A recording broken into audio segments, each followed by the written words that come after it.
Make some noise. Please welcome Andy Barr! Come on! Yeah, let's rev this motherfucker up! Yes, please! Oh, good Lord! Wow! What an absolute delight it is to be here. Andy Barr's the name. Going to the bar's my game. Who's drinking tonight?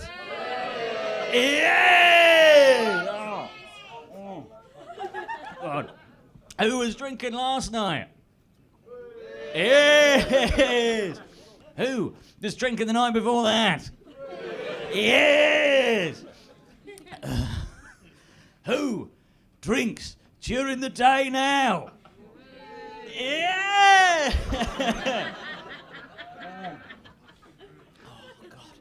Oh, God. Who has barely emerged from the fog since March of 2020? Yeah!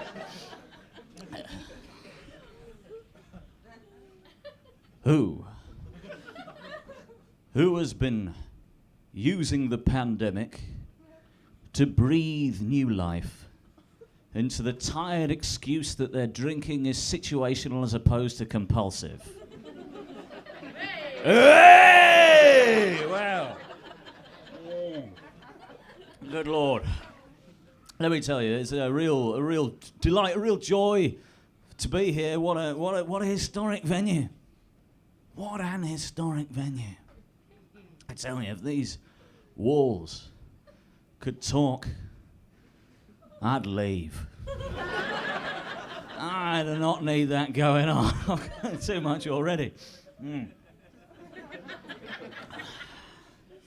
So, if you'll permit me, I'd love to set you all at ease with a little bit of banter. Is that okay? I certainly hope so. It's slightly different to the banter that you usually get in a comedy club in that it is entirely pre-scripted. I'm going to ask a question. There's only one answer that I'm willing to accept to the question that I'm going to ask.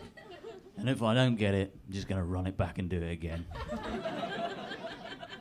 Because, little peek behind the curtain here, it is a jumping off point into a piece of material. So let's fucking go. Do we have any medical doctors in tonight? Yeah. Who was that? I'm not really. I just thought Well, why don't you fuck with me then? Let's go again. Do we have any medical doctors in tonight? No. Thought not. For I have eaten 2 apples today.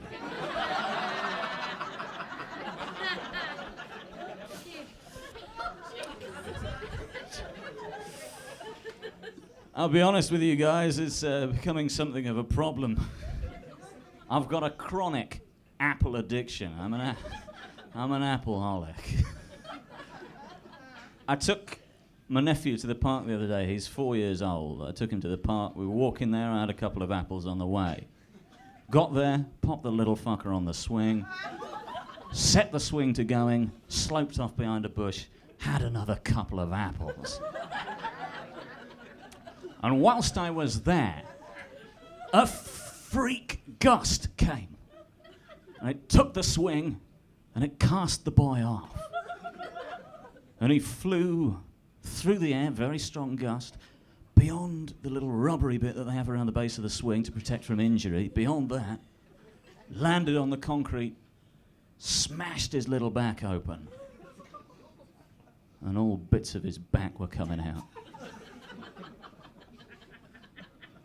Now, I heard the commotion. I popped my gala down. Come back to see what had happened. I saw what had happened and I did what you're supposed to do in this situation. I called 999, the emergency services. I told them what had happened. And they said, yes, that sounds like exactly the sort of thing that we're interested in. We'll send somebody over. And as I was waiting for the ambulance, I had another couple of apples. By the time that they arrived, they were unable to get within 200 metres of the park.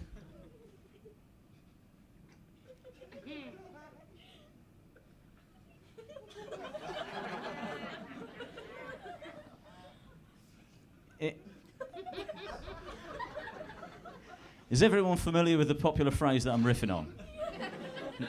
What is it? What is it? Anyone, I will accept any apple a day. Apple a day keeps. That's it. That's all there is there. There's nothing there. I'll be honest with you. I've been doing this material for a little while, and generally it does go off a fucking cliff at that point. And I've been racking my little brains trying to figure out why. I've come up with two possible reasons, which I will explain to you now in order to try and claw back a little bit of momentum. Number one is that the phrase, an apple a day keeps the doctor away, presumably refers to the health benefits of eating an apple, such as vitamins and that sort of thing. I don't know, I'm not a medical professional. And not, as my material presupposes, the generation of a kind of force field. So that's the first issue with the material. The second is that an ambulance contains paramedics. And they'd presumably be fine.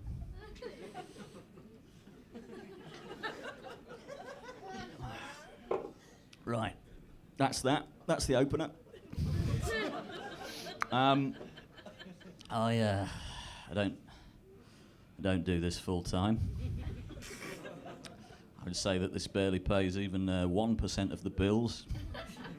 The remaining 99% is made up by my work in a school. I work in a comprehensive school in East London in the Docklands, which a lot of people, when I tell them that, they think that must be quite a high-stress environment.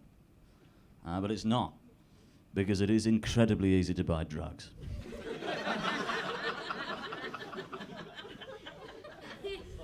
Does get a little hairy sometimes, though. I'll give you a brief illustrative story to explain that. On my first week working at the school, we confiscated from a boy what can only be described as a loaded firearm. Now, in this circumstance, there's a strict 3-step protocol that you must follow. Number 1, get it off him. For God's sake, get it off him! There is absolutely no situation in which the lad can be allowed to keep hold of his gun. So we got it off him. We got his gun off him. Step 2, call the filth. Yeah. Gave the filth a bell. Explained to them what had happened. They said, yes, that sounds like exactly the sort of situation that we're interested in. We'll send somebody over. So that's great. Steps 1 and 2 complete. Brilliant. Step 3 is call the parents. So we called his home phone number. His mum picked up. We explained, we've just taken a piece off your lad.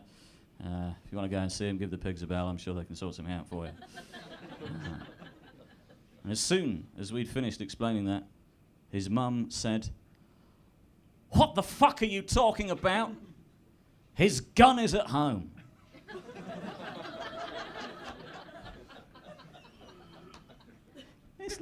This little cunt's got 2 guns. He's tooled up to the nines. I don't know where his mum thinks it is that sort of thing is acceptable. The United States of America, perhaps, but around here, we operate a strict 0 or fewer guns policy. As I suspect in most schools in the United Kingdom, with the possible exception of Eton College, which of course will need them for when the people finally rise up and do what needs to be done. surprisingly little uptake for the class war material in Liverpool this evening. Fair enough. I think the rich should be killed. Thank you.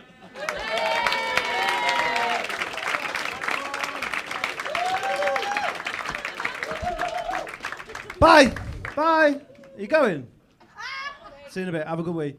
Andy Barr, everybody!